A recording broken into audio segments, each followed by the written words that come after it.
Akka moltaan daawwattoota keenya ITV Afaan Oromoorraa oduu sa'aatii kanaaf qabannee ijoo isaanii dursuun eegallee jirra. Jamilaa Jamaal oduchaan isinitti himaa nu daawwadhaa jecha gara oduu jalqabaatti kan ceenu ta'a. Yaa'ii misooma qabeenya humna namaa dureewwan Afrikaa Taanzaaniyaa Daar es Salaamitti gaggeeffamaa jiraachuun himamee jira. Yaa'ichi mata duree guddina dinagdee Afrikaa saffisiisuun dargaggoota barnootaa fi hubannoon ga'oomsuun oomishtummaa isaanii guddisu jedhuun gaggeeffamaa jira. Yaa'icha irratti jilli ministeera muummee ittaanaa fi ministeerri dhimma alaa Dammaqa Makonnin durfamuus himamee jira.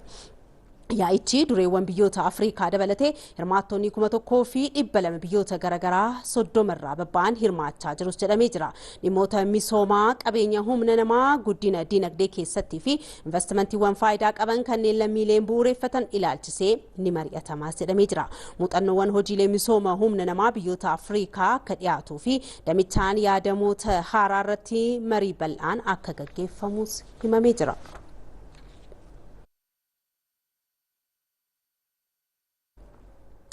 Ministeerri Karooraa fi Misoomaa Dr. Fitsum Asaffaa ministeera misooma Jarman Jookeen Faakaazii Baart waliin mari'atanii jiru. Ministeeronni biyyoota lameenii kan mari'atan Roomaatti taa'amaa kan jiru yaa'ii sirna nyaataa dhaabbata biyyoota gamtoomanii cinaatti ta'uun himamee jira. Marichaanis hojiilee milkaa'ina Itiyoophiyaan qonna irratti hojjechaa jirtuu fi damichaan dhimmoota waliin hojjechuu danda'amu irrattis mari'atanii jiru. Mootummaan Jarman hojiilee qonnaa Itiyoophiyaa ammayyeessuuf deeggarsa garaagaraa taasisaa akka jirtus himamee jira.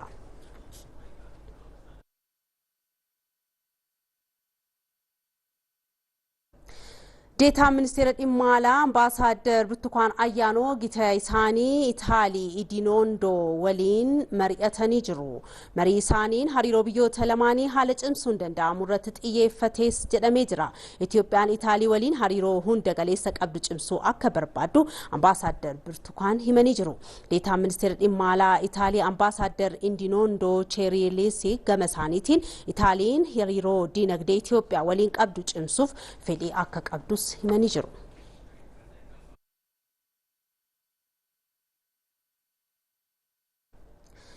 Xaa'oon biyyee baaburaan buufata doonii Jibuutii irraa gara buufata baaburaa Andoodeetti geejjibsiifamu saffisaan gara wiirtuu warraabsaa akka ga'uuf tattaaffiin cimaan taasifamaa jiraachuu ministeerri geejjibaa fi loojistiikii beeksisee jira. Buufata baaburaa kanarraa guyyaatti xaa'oon biyyee haga kuntaala 10,000 ta'u gara kuntaala kutaalee biyyattii adda addaatti akka raabsamus eeramee jira. Deetaan ministeera geejjibaa fi loojistiikii obbo Dheengee Booruu buufata baaburaa Andoodeetti argamuun adeemsa xaa'oo biyyee baaburaan geejjibsiifamuun gara kutaalee biyyattii raabsus ilaalamuu jiru.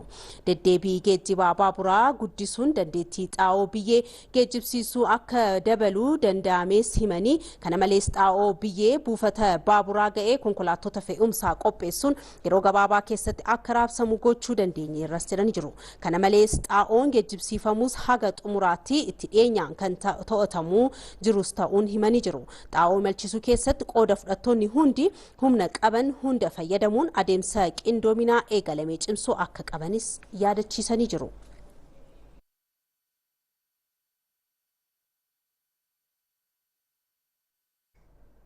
Odeeffannoo bal'inaan simbiraan geenyu kan jalqabaatiin immoo yuunivarsiitonni bu'uura xiyyeeffannoo fi ergama itti kennameen barsiisuun qulqullina barnootaa eegsisuu keessatti shoora isaanii akka bahatan himamee jira. Riiformii dhaabbilee barnoota olaanoo irratti gaggeeffamee ilaalchisuun ministeerri barnootaa ibsa kennee jira. Ibsichaan deetaan ministeera barnootaa Dr. Saamu'eel Kifilee riiformiin gaggeeffamaa jiru qulqullina barnootaa eegsisuu dhaloota beekumsaan qaroome oomishuuf gargaaras jedhanii jiru. Dabalata qabna. Qulqullina barnootaa mirkaneessuu keessatti galteen barnootaa fi bu'aan barbaachisoo waan ta'aniif hammattoo sirna barnootaa fi leenjii dhaabbilee barnoota olaanoo irratti jiran qorannoon gaggeeffameen riiformiin waggoottan 12 bahan hojiirra oolaa jiraachuu ministeerri barnootaa ibsa miidiyaaleef kenneen eereera. Deetaan ministeera barnootaa Dr. Saamu'eel Kifilee idaamni riiformii gaggeeffames qulqullina barnootaa fiduu akka ta'e himaniiru. ትምህርት ርዝማኔ የሚባለው ለትምህርት ጥራት መረጋገጥ የራሱ አስተዋጽኦ ስላለው dheerina yeroo barnootaa kan jedhu qulqullina barnootaatiif ga'ee mataa isaa waan qabuuf innis turmaata barattootaa kan yuunivarsiitiitti waggoota 3 ture gara waggoota 4 kan taasisuudha. Lammaffaan sirna barnootaa fooyyessuu fi sirreessuun hojjetamuudha. sadaffaan qorannoo yuunivarsiitotaa ergamaa fi xiyyeeffannoon adda baasuu irratti afraffaan ammoo sirna bulchiinsa yuunivarsiitotaa ammayyeessuudha. Yuunivarsiitonni akka ofii isaanii bulchuu itti gaafatamummaadhaan akka hojjetan taasisuudha. Shanaffaan qormaata bahiinsa yuunivarsiitii hojiirra oolchuudha. Idaamni riiformiiwwan kana qulqullina barnootaa fiduudha. Qulqullina barnootaa fiduuf dabalataan hooggansi murteessaa ta'uu kan himan deetaa ministeerichaa kunis hooggansi yuunivarsiitootaa filannoo hawaasaan akka raawwatamu taasifamu himanii jiru. Muuxannoo jiruun yuunivarsiitonni sagantaalee hedduun galmaan gahuu waan hin dandeenyeef ergamaa fi xiyyeeffannoon adda baasuun waan barbaachiseef irratti hojjetamu himaniiru. Yuunivarsiitiiwwan jiran marti ergamaa fi xiyyeeffannoo irratti bu'uureffachuun tokko yuunivarsiitii qorannoo, lammaffaan yuunivarsiitii appilaayid saayinsii yookaan yuunivarsiitota gocha irratti hojjetanii, sadaffaan yuunivarsiitii saayinsii fi teeknooloojiiti, afraffaan yuunivarsiitii waliigalaa fi yuunivarsiitii barsiisummaa kotabee jedhamuun garaagarummaan qoodamu. Dabalataan xiyyeeffannoon isaanii tokko ta'uu hin danda'u. Xiyyeeffannoon isaanii dandeettii keessoo isaaniitiin sadarkaa dinagdee jiraniin garaagarummaa qabaachuu akka danda'udha. Kuni kan ta'eefis tokko qulqullina barnootaa mirkaneessuuf ijaarsa dinagdee dameelee hedduun ijaaruufi. Kana jechuun humni nama baratee tokkoffaa qonna ammayyeessuudhaaf dameelee oomishaa dorgomummaa fi oomishtummaa guddisuun dameelee turizimii sadarkaa addunyaa irratti dorgomaa taasisuuf albuudni humna Itoophiyaa akka ta'uuf albuuda irrattis hojjechuuf dabalataanis dinagdee dijitaalaa ijaaruudhaaf sagantaan barnootaa akka jiraatuufidha. Bara barnootaa 2015 irratti akkuma qormaata irratti xiyyeeffannoon hojjetame bara 2016 irrattis garaagarummaa yuunivarsiitootaa irrattis xiyyeeffannoon kan hojjetamu ta'uu eeraniiru. ዩኒቨርሲቲዎቻችን አሁን ባላቸው ፕሮግራም ብዛት ልክ አይቀጥሉ። Yuunivarsiitonni keenya baay'ina sagantaa amma qabaniin ittiin hin hojjetan. Kolleejjota sadarkaa baay'ee gaarii irratti argaman sagantaalee karaa murtaa'een qabatanii karaa qulqullina barnootaa ittiin fiduu danda'aniin hojii hojjetu.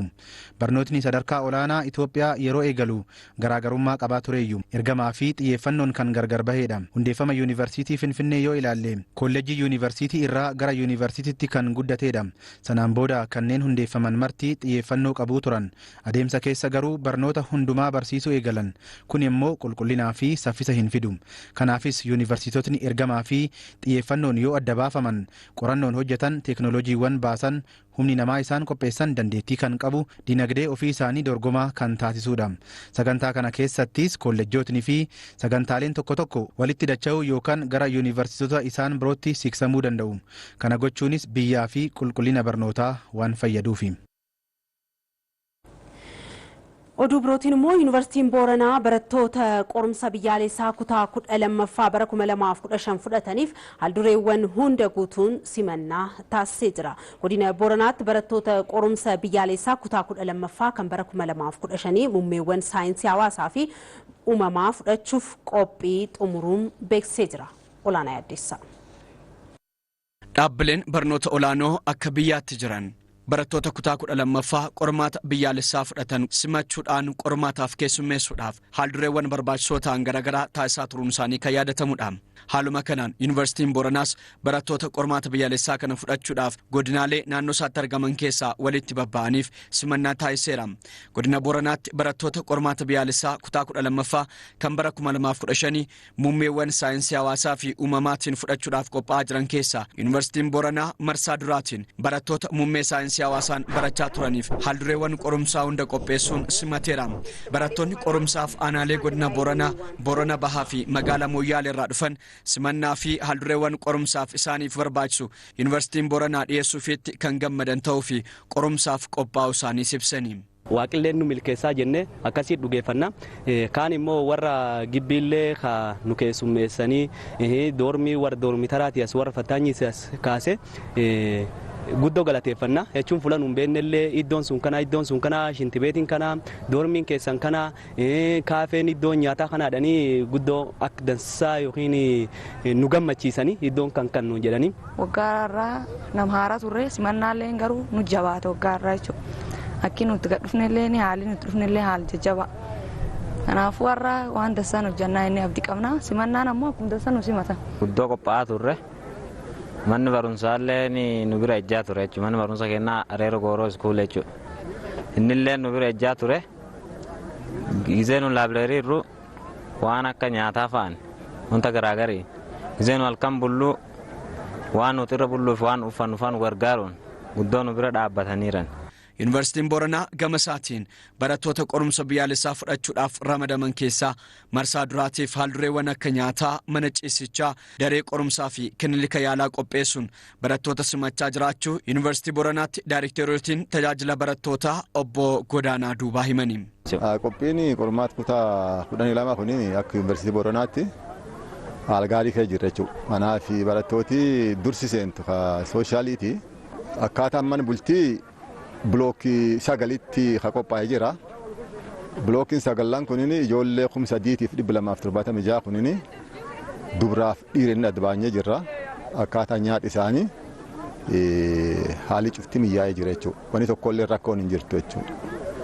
Karaa fayyaa barattoota illee kiliinikii yuunivarsiitii qophii cuftu murate ijoollee karaa fayyaa isaaniitiin yaaluu fi waan cufa qophii jira. Dabalatees ijoolleen fakkeenyaaf biroo kana amma haawusichuu jira.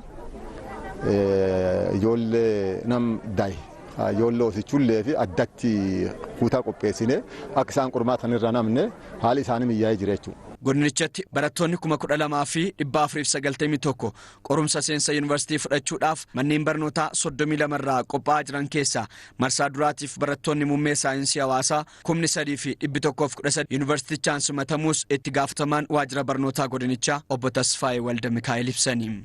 Godina Booranaatti manneen barnootaa sadarkaa lammaffaa 32 keessatti qophaa'aa turre. Waliigal ijoollee 4,491 sun keessa amma saayinsii hawaasaa qorumsaan fudhachuu ka dhufte 3,113dha. Orienteeshinii sadarkaa man barumsaatti kennameefii jira. Sadarkaa aanaatti kennameefii jira. Akkaataa waan qabatanii dhufuu qabanii fi qabatanii dhufuu hin qabne addi baasamee itti himamee jira.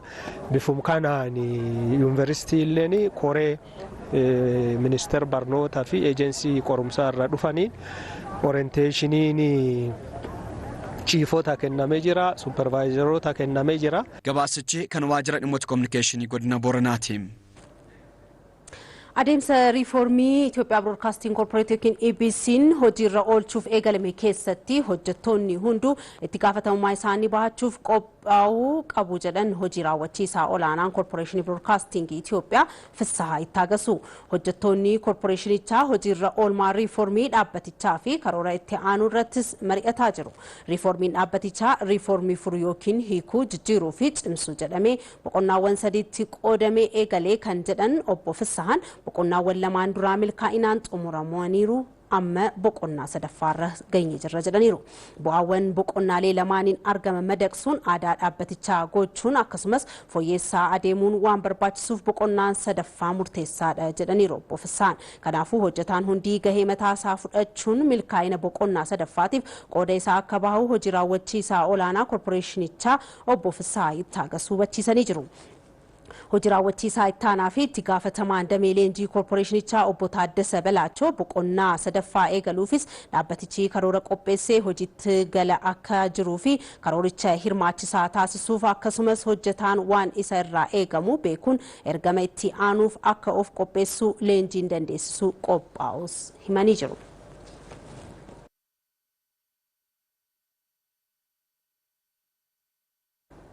Dhaabbilee misooma mootummaa naannoo Oromiyaa raawwii hojii isaa kan bara 2015 fi kallattii karooraa kan bara 2016 qorachaa jiraachuu himee jira.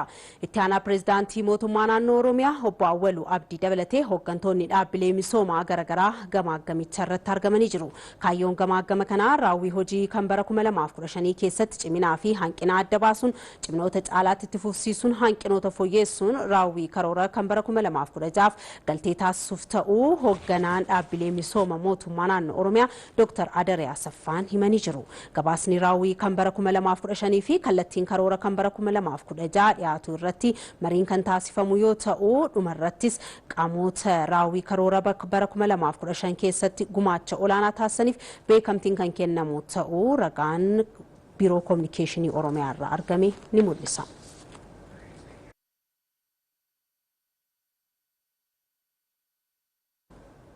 Manni maree naannoo Beenshaangul Gumuz bajata bara 2016 naannichaa birrii biiliyoona 8 fi miliyoona 400 fi miliyoona 32 fi 700 fi 878 184 raggaasee jira. Baajata qabame keessatti birrii biiliyoona 3 fi miiliyoona 600 fi miiliyoona 30 fi 100 fi 84 deeggarsa mootummaa federaalaan taasifamuu ta'uun himamee jira. Gama biraatiin naannoo Gaambeellaatti bara oomishaa kana callaa kuntaala miiliyoona 29 ol walitti qabuuf hojjetamaa jiraachuu pirezidaantiin naannichaa obbo Ashaadili Hasan himan. Naannichatti bara oomishaa 2015-16 lafa hektaara 937 fi 722 sanyiin uwwisuun callaa kuntaala miiliyoona 29 ol walitti qabuuf hojjetamaa jiraachuu seeranii jiru. Obbo Ashaadili Hasan damee qonnaaf xiyyeeffannoo addaa laachuun wabii midhaan nyaataa mirkaneessuura darbee maddii diinagdee taasisuuf hojjetamaa jiraachuu gabaasa mana maree naannichaaf dhiyaateen dubbatanii jiru. Haga ammaatti lafti hektaarri 675 fi 723 qotamuudhaan hektaarri 500 fi 270 sanyiin uwwifamuu ragaan biiroo koominikeeshinii naannicharraa argame ni mul'isa.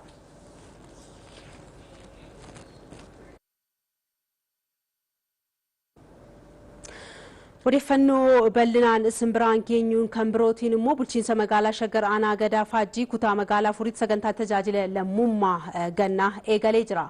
Hojiileen tola ooltummaa sagantaa kanaa jalqabamanis manneen harka qalleeyyii fi dhaabbilee barnootaa haaromsuu akkasumas biqiltuu dhaabuun raawwatamaa jiraachuun himamee jira. Tewoodiroos Tolaan dabalataa qindeesseera.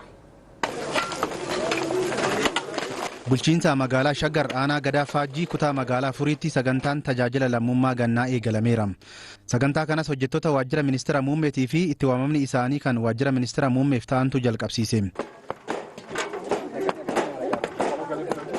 Hojiin tola ooltummaa sagantaa kanaan jalqabamanis manneen harka qalleeyyiitii fi dhaabbilee barnootaa haaromsuu akkasumas biqiltuu dhaabuun raawwatameera. Sagantaa kanarrattis ministeer deeta'aawwan hooggantootni olaanoonii fi hojjettootni hirmaatanis sagantaalee kaka'umsa ministeera muummeetiin jalqabaman kana hojiirra oolchuudhaaf akka hojjetan dubbatan. Sagantaan amma irratti hirmaataatii jiran kunis kaayyoo fi bu'aa guddaa qabaachuusaa himuun. በፌዴራል ደረጃ የበጎ አድራጎት የክረምት በጎ አድራጎት ስራ እየተሰራ ነው ያለው። sadarkaa federaalaatti sagantaan tajaajila tola ooltummaa gannaa hojiirra oolaa jira. Kunis sochii waamicha ministeera muummeen eegalame ta'uun hojjettoonni waajjira ministeera muummee itti hirmaataa jirra. Hojii kanaanis rakkoo hawaasaa furuuf manneen harka qalleeyyii fi manneen barnootaa haaromsaa jirra. Biqiltuus dhaabuun bu'aa biyyaaf akka ooluuf ni hojjenna.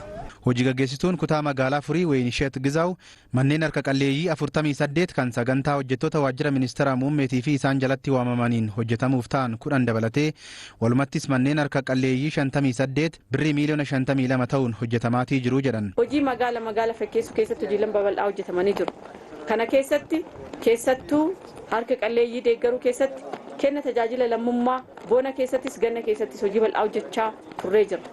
Keessattuu bara kana akkuma yaadannutti mana harka qalleeyyii karaa adda ta'een inisheetivii addaa fudhachuudhaan mana 48 24 isaanii immoo G+1 kan ta'an qindeessummaa kutaa magaala keenyatiin akkasuma abbootii qabeenyaa fi hawaasa naannoo hirmaachisuudhaan jalqabsiifneerra.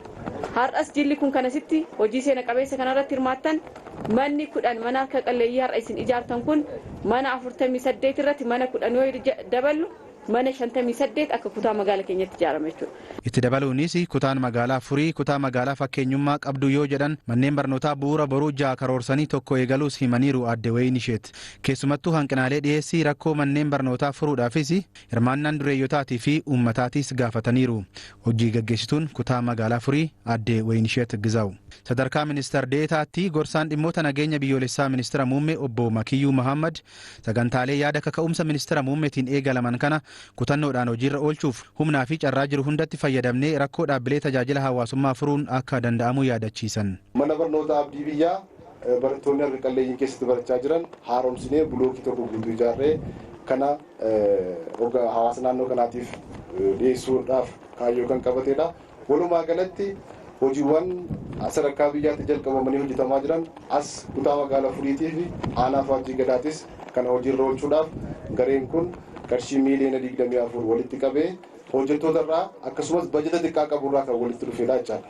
Kanaaf gidduu keessanitti argamneeti ija tokko booda immoo hojiiwwan jalqabne kan ammoo eebbisiifnee isinitti kan kenninu ta'a. Kanaafis birriin miliyoonni 24 walitti qabamuu himan obbo Makiyyuun.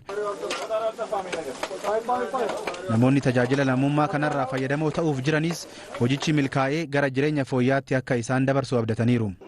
አሁን ምንድነው የሚፈለገው ኩሽና ሽንት ቤት ለብቻ manatti bilcheeffannuu fi mana fincaanii adda addaatti hin qabnu turre kun osoo nuuf sirrate otoo manichi fooyya'ee nuuf haaromfamee gaariidha ani ijoollee jaha waliin manni kun natti dhiphata akkanaaf sirratuun barbaada. እላፊ ደስታ በጆሮ የሰማሁትን በተግባር ያየሁትኝ ነው።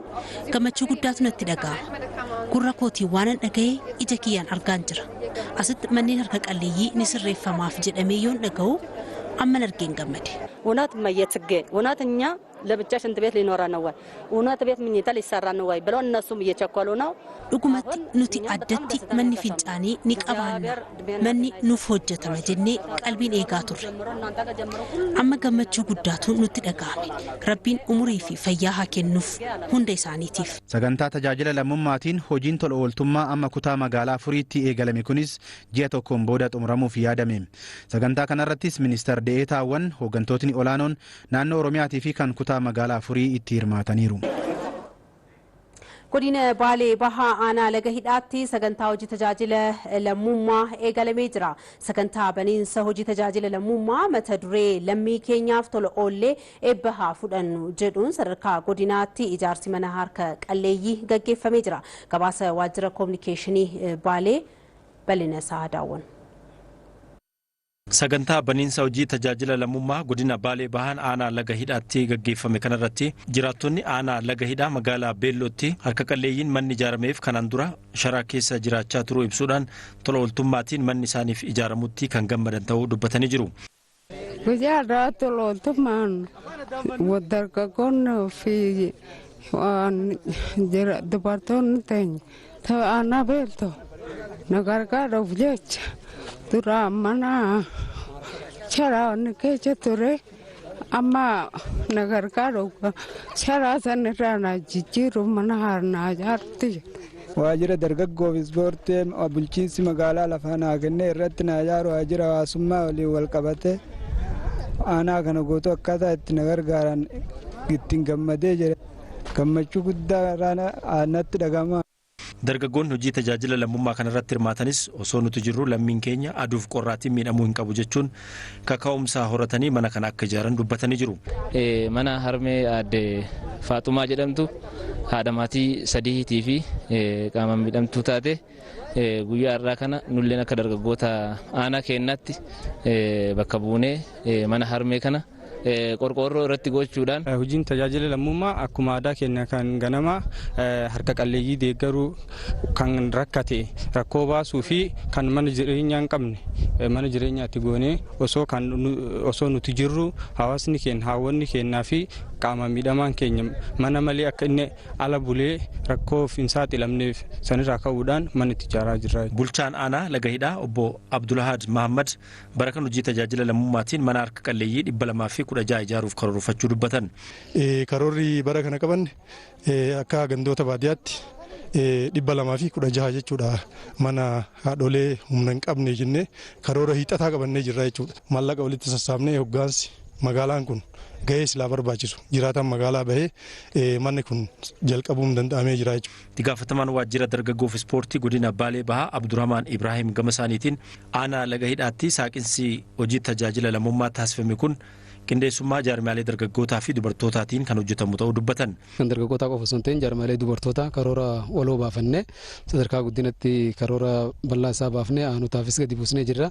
Haa ta'uuti guyyaa irraa kana immoo godina Baalee Bahaa aanaa laga hidhatti argamne sagantaa saaqinsa isaa geggeessinee jirra jechuudha. Itti gaafatamaan waldaa dargaggoo godina Baalee Bahaa dargaggoo Abduu Abdaa gama isaatiin akka godina Baalee Bahaatti harka qalleeyyii 1362 mana ijaaruudhaaf karoorfatanii hojjechaa jiraachuu. Ammatti karoorri keenya manaan wal qabatee mana 1362 jaarmiyaaleen bakka tokkotti deebi'ee jechuudha. Waldaalee hawaasaa dhimma dubartii waajjira dargaggoof ispoortii akkasuma jaarmiyaalee dargaggoof dubartii liigii lamaan kun walitti deebi'ee.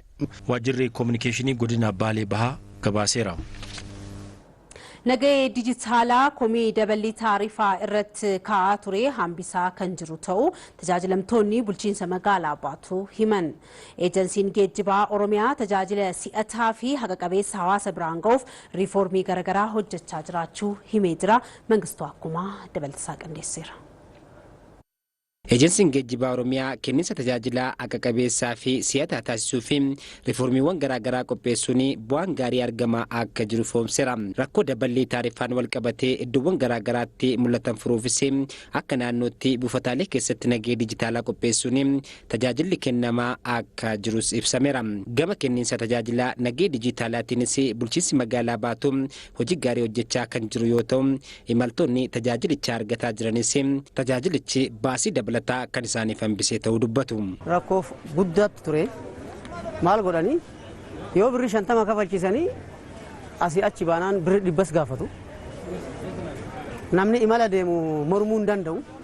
Rakkoo waan ta'eef wama jedhan kafalee deema. Kanaafuu fooyyee guddaa jedhee yaala. Ogeessi sisteemii nagahee dijitaalaa nuti dubbisnes hawaasni tajaajila walsimaa fi si'ataa ta'e akka argatuu fi riiformichi bu'aa guddaa qabaa jedha. Amma sisteemni kun dhufuun tokkoffaa baasii karaan seeraan alaa irraa taarifa seeraan alaa irraa bilisa ta'aniirani.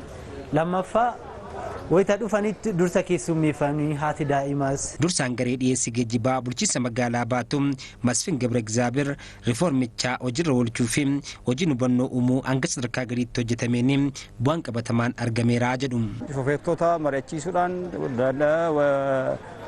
gargaara mari'achiisuudhaan waldaalee as keessatti hojjetaa jiran mari'achiisuudhaan gibbii kan akkamitti jijjiirra jennee sagantaa uumnee sagantaa saniin marii guddaa gaggeessineet akka jijjiiramu goone. Itti gaafatamaan waajjira geejjibaa bulchiinsa magaalaa Baatuu Maammoo Amaanoo komii uummataa damicha irratti mul'atu furuu fi riiformichi bu'aa olaanaa qabaa jedhu. Taarifa mootummaan seeraan qorate sana qofaan kaffalee deebii isaallee kan qabu jechaadha. Qarshii 2 soo ta'e qarshii 1 qarshii 3 4 kan qabu deebiin isaas deebi'ee deemamaa jechaadha. Inni kun karaa kanaan lafa qabsiisnee riiformiin geejjibaa bulchiinsa magaalaa Baatuu keessatti akka lafa qabatu taasiseera. Waajjirri geejjibaa bulchiinsa magaalaa Baatuu xiqqoofinsa tajaajilamtoota buufata magaalichaa mirkaneessuu fi hojiin akka naannootti eegalamee milkaa'inaan itti fufuu akka qabus gaafataniiru. Buufanni kun sadarkaa isaa eege yoo nu hojjate nu riiformii geejjibaa akka waliigalaatti jechuun danda'ama. Afaan guutee dubbachuu nan danda'a. Anis jiraadhu namni biraas jiraadhu akka biyyaatti geejjibaa eejensii geejjibaa moodeela ta'e taasisuu hin dandeenya. Tokkoffaa maaliif haalli mijataatti jira. Kan tapha hojjetaa, kan maamilaa, kan konkolaataa, laabaajoon, garaajiin waa hunda akka guuttatee jechaadha. Kana goonaani isa kana sadarkaa biyyaattis sadarkaa moodeela gochuun hin danda'ama. Sadarkaa naannoottis moodeela gochuun hin danda'ama. Hoogganaan eejensii geejjibaa Oromiyaa obbo Jamaal Kadir akka naannootti rakkoowwan mul'atan furuu fi riiformii eegalamaniin bu'aan gaariin galmaa jira jedhu. Sochii buufata keessa jiru hoogganaa mana sanaa biiroo isaa taa'ee hordofa.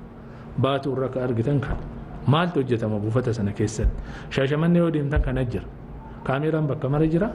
Nama hojii qabuuf hojii hin qabne, nama waa saamu, nama yookiin fandaalaa jidduudhaan galee uummata jeequ sentarii irraa taa'amee hordofamutu jira. Immideetilii tarkaanfii fudhatama. Buufataalee keessa immoo qaamonni nageenyaa jiru. Poolisiin keenya jira, hidhattoonni jiru, eegumsa nageenya uummataa sirriitti ka eegan. Buufatoonni akka Shaashamannee ammayyaa ta'ee ijaarame baay'ee iddoo uummanni taa'u hara galfannaa qaba. Iddoo waan hundaafuu mijataa karaa ta'een kan ijaarame. Already karaa kabaja uummata keenya qabuudhaan buufataalee ijaarame akka biyyaattu naannoo Oromiyaa qofatti kan jalqabame. Akka naannoottis tajaajila ammayyaa diriirsuu fi buufataalee hedduu keessatti hojiin bal'aan hojjetamaa turuu himuun gara fuulduraattis buufataalee ammayyeessuun tajaajila si'ataa kennuu fi kan hojjetamu ta'uu simaniiru. Baatuun kutannoo qabuun seene buufanni isaa mijaatu qofa odoon ta'a buufatuma jiru sana irrattuyyuu yoo calqabne bu'a qabeessa taanaa jedhanii calqabanii bu'a qabeessa ta'an dhugaa dubbachuudhaaf. Bakka hundattuu iddoon konkolaataan galuu jiraannaan achi keessa mana qorqoorroo ijaaramee tajaajilli kennamuu danda'a. Mooma waan baay'ee barbaadu hin jiru waan ta'eef. Kanaaf ka isaaniillee yoo kun xumurame kana yoo finne sadarkaa marsaa itti aanuratti isaan dhaqqabuu danda'a waan ta'eef. Gara fuulduraattis hojiileen teekinooloojii buufataalee keessatti eegalaman hanga sadarkaa gadiitti gadi bu'uun hojiitti akka seenanii fi xiyyeeffannoodhaan hojjetamaa akka jirus ibsameera.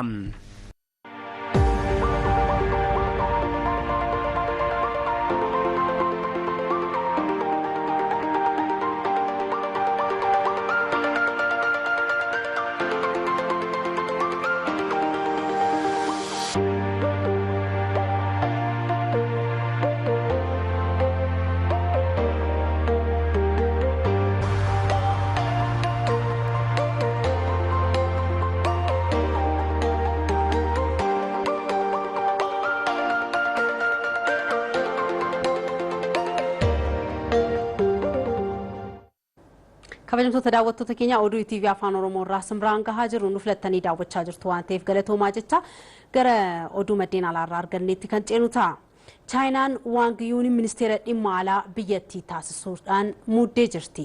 Biyyattiin bakka ministeera alaa duraanii King Gang Waangiyuun muuduu beeksistee jirti. Manni maree seeraa baaftuu olaanaa Chaayinaa walgahii har'a waameen Waangiyuun ministeera alaa taasisuu muuduuf sagalee laachuu Chaayinaa People's Daily gabaasee jira. Waangiyuun torbee darbee Itoophiyaatti daawwannaa hojii taasisuun muummee ministeera Itoophiyaa Dr. Abiy Ahmedii fi itti aanaa muummee ministeeraa fi ministeera alaa obbo Dammaqa Makonnin dabalatee hooggantoota olaanoo waliin mari'achuun kan yaadatamudha.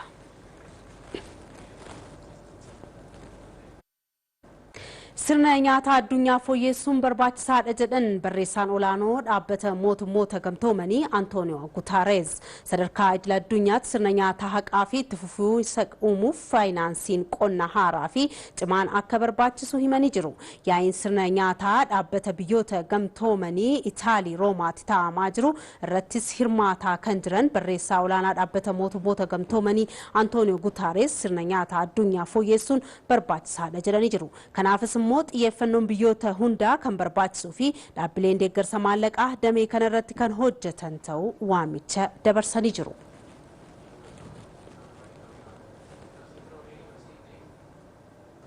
Daawwattoota keenya ammoo gara oduu biizinasii fi ispoortiitti kan ceenu ta'a nu waliin turaa jalla.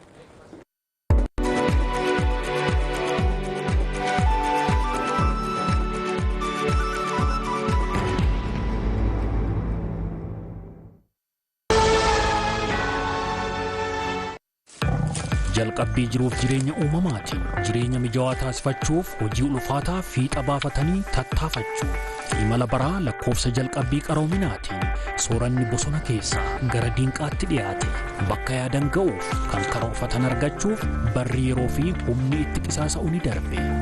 Tuullaa nootii birrii baatanii deemuun kaashii tarreessuu fi lakkaa'uun yaadannoo seenaa ta'e qabannaadhaafis mijooftuu kan taate kaardiin tokkittiin faaya maallaqa addunyaa qaroomee taate jireenya mijaawaa ta'e ni jijjiirrame qabeenya yeroo fi humna namaa hin qisaasessine ta'e.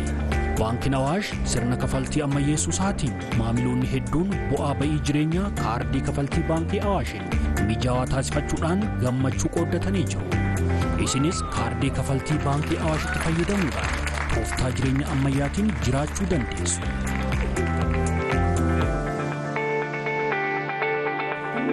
Baankii Awaash. Sponsora keenya baankii Awaashin guddaa galateeffannaa kabajamtoota daawwattoota keenya oduu biizinasii yeroo kanaaf qabanne isinitti himaa Mangistuu Akkumaati. Komishiniin Gumurukaa adoolessa 7 hanga adoolessa 13 bara 2015tti hordoffii taasiseen meeshaalee kontiroobaandii birrii miiliyoona 300 fi miiliyoona 89 tilmaamamu to'achuusaa beeksisee jira. Haaluma kanaan meeshaaleen kontiroobaandii biyya keessaa galuuf turan birrii miiliyoona 100 fi miiliyoona 87 walitti tilmaamanii fi meeshaaleen alatti ba'uuf turan birrii miiliyoona 200 fi miiliyoona 200 walumatti meeshaaleen kontiroobaandii birrii miiliyoona 300 fi miiliyoona 87 walitti tilmaamamu waajjiraalee damee gumurukaa garaagaraatti to'atamuunis himamee jira. Meeshaaleen to'ataman kunneenis uffataalee boba'aa, beelladoota, elektirooniksii, buna, qorichaa, konkolaattota, meeshaalee miidhaginaa, meeshaalee waraanaa, jimaa, baala sammuu namaa doochuu, zayita nyaataa fi maallaqni biyyoota garaagaraa kan keessatti argamu akka ta'es komishinichi ifoomsee jira. Hariiroo mootummaa fi damee dhuunfaa gidduu jiru cimsuu irratti mariin gaggeeffamuun ibsame. Waltajjichis mana maree daldalaa fi seektaraalee waldaa Itoophiyaa, mana maree daldalaa fi walitti hidhamiinsa naannawaa, mana maree daldalaa fi indaastirii paan Afrikaa waliin ta'uun kan qophaa'e akka ta'es ibsameera. Waltajjichis dameewwan agiroo piroosesingii, turizimii fi Eco Commerce akkasumas gabaa dijitaalaa irratti kan xiyyeeffate akka ta'e himamee jira. Waltajjiin marii kunis guyyoota lamaaf kan turu yoo ta'u akkaataa walitti hidhamiinsa gabaa mootummaa fi dameewwan dhuunfaa jajjabeessuun danda'amu irratti kan mari'atamu akka ta'e ibsameera. Waltajjicha irrattis hooggantoonni olaanoon mootummaa fi dameewwan dhuunfaa akkasumas keessummoonni waamichi taasifameef argamuu isaanii tajaajila oduu Itoophiyaatu gabaase. Itoophiyaan Siwiizerlaand waliin walta'iinsa dinagdee qabdu ni cimsiti jedhame. Komishinariin Komishinii Investimentii Itoophiyaa damee dinagdee Itoophiyaa Switzerland waliin walta'iinsa qabu cimsuu fi fedhii akka qabdu Komishinariin Komishinii Investimentii Itoophiyaa lalisee namee ibsanii jiru. Komishinariin Komishinii Investimentii Itoophiyaa lalisee namee ambaasaadara Switzerland Tamaaraa Moonaa waliin mari'achuun isaaniis ibsameera. Mariin isaanis carraawwan hawwatoo investimentii Itoophiyaa jiranii fi damichaan humna kuufamaa jiru fayyadamuun hojjechuu fi biyyoota lamaan tumsaa qaban cimsuu haalota dandeessuu irratti kan xiyyeeffate akka ta'es ibsameera. Komishinar laliseen Itoophiyaan hariiroo dinagdee Switzerland waliin qabdu cimsuu akka barbaaduu fi biyyoonni lameenis tumsa isaanii guddisuu akka qabaniiraniiru. Biyyoonni lameenis hariiroo dinagdee misooma innoveeshinii barnootaa fi dhimmoota namoomaa irratti tumsa gaarii qabaachuu isaaniis ibsanii jiru.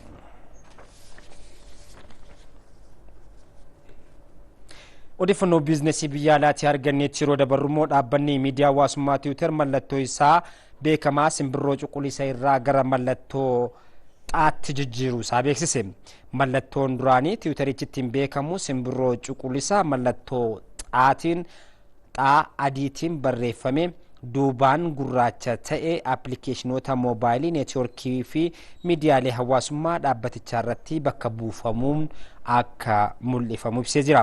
Tiwiitarii fi maxxansaaleen miidiyaa hawaasummaa irratti maxxanfaman mallattoo xaan bakka buufamu abbaan qabeenyaa dhaabbata Tiwiitar Elon Musk beeksisee jira.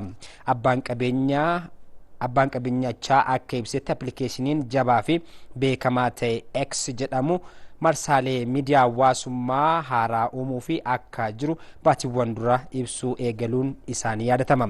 Mallattoon Tiwiitarii jijjiiruun karoorfamee erga tures bubbuluun isaa himameera. Hojigaggeessaan haaraan dhaabbatichaa abbaa qabeenyaa muudamaa London Yaakaraanoo jijjiirama haasxaa Tiwiitariin carraan haaraa akka qabuu fi daandiin quunnamtii namootaa kan jijjiirudha jechuun BBC'n gabaaseera. Egaan kabajamtoota daawwattoota keenya oduun biizinasii yeroo kanaaf qabannee kan magammaatti daawwattan ture yeroo gaarii qabaadha.